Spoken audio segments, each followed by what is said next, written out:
আজ আমার ছোট্ট ছেলেটার ২ বছর পূর্ণ হয়ে গেল।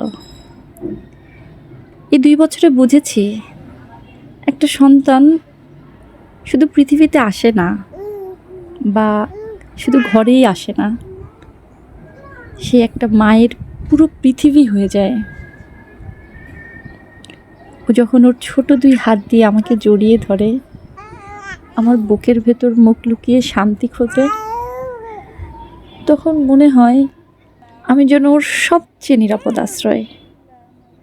মায়ের গায়ের গন্ধ, মায়ের কোলে মাথা রাখা, মায়ের পালকের ভেতর নিজেকে লুকিয়ে ফেলা, এই ছোট্ট মানুষটার ভালোবাসা এতটাই নিঃস্বার্থ, এতটাই গভীর যে সেটা ভাষায় বোঝানো কঠিন।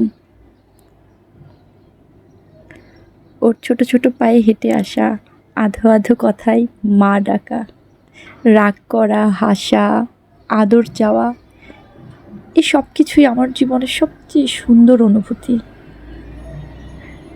কখনো ওর ছোট্ট আঙুল ধরে হাঁটতে হাঁটতে মনে হয় সময়টা যদি এখানেই থেমে যেত। অনেক সময় যখন ওকে রাতে ঘুমোতে দেখি, চুপচাপ শুধু তাকিয়ে থাকি। মনে হয় এত ছোট্ট একটা মানুষ কিভাবে পুরো একটা হৃদয় জুড়ে নিতে পারে। ওর নিঃশ্বাসের শব্দ, ওর ঘুমের মাঝেও আমাকে খুঁজে নেওয়া, একটু দূরে গেলেই অস্থির হয়ে যাওয়া, এই অনুভূতিগুলো একটা মায়ের জীবনে সবচেয়ে গভীর ভালোবাসা। আমার ক্লান্ত দিনেও ওর একটা মা ডাক সব কষ্ট ভুলিয়ে দেয়।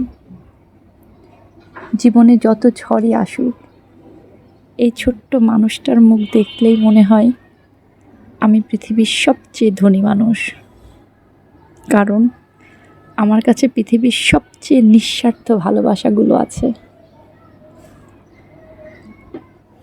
একটা মা হিসেবে সবচেয়ে শান্তি পাই তখন যখন বুঝতে পারি আমার সন্তান আমাকে এতটা অনুভব করে, এতটা বিশ্বাস করে। ওর প্রতিটা ছোট্ট অভ্যাস, প্রতিটা দুষ্টুমি, প্রতিটা স্পর্শ আমার হৃদয়ে জমে থাকা সব থেকে মূল্যবান স্মৃতি। মাঝে মাঝে ওর এমন কিছু দুষ্টামি, এমন কিছু স্পেশাল কিছু কথা, আচমকা কেন যেন মনে হয় আমার বাচ্চাটা আর ২ দিন পরেই বড় হয়ে যাবে। ও কি তখন আমার এত কাছে, আমার বুকের ভেতরে থাকবে? মাঝে মাঝে ভয় হয় যে ও বড় হয়ে গেলে হয়তো আমার থেকে অনেক দূরে চলে যাবে। এসব চিন্তা করে নিজেকে খুব মাঝে মাঝে খারাপ লাগে। শুভ জন্মদিন আমার জান। তুমি শুধু আর বড় হয়েও না, সব সময় এভাবেই আমার বুকের ভেতর ছোট্ট হয়ে থেকো। আল্লাহ তোমাকে সুস্থ রাখুক, ভালো রাখুক, আর আমার জীবনের সবচেয়ে সুন্দর অনুভূতি হয়ে থেকো সারা জীবন। শুভ জন্মদিন।